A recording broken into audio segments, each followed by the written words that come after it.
Ujambo na karibu sana katika mechi kali ya watani wa jadi, dabi ya Kariakoo, uwanja wa Taifa Dar es Salaam. Ni Yanga na Simba, mechi ya kufa na kupona, mechi kubwa kuliko zote Afrika Mashariki, pengine na kati, bila kusahau Afrika. Manake hii ni miongoni mwa dabi kubwa kabisa tano uwezo kaacha kutaja. Mimi ni Baraka Mpenja, niko na mwenzangu James Samuel katika maelezo ya moja kwa moja. Sound check. Saidi Mwenda Pole kutoka kwenye Obivan. Hii ni commentary room.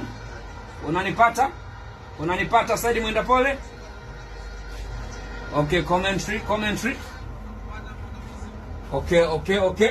Sound check. Tukutane saa 11 jioni, uwanja huu wa Taifa. Moto utawaka, Yanga na Simba.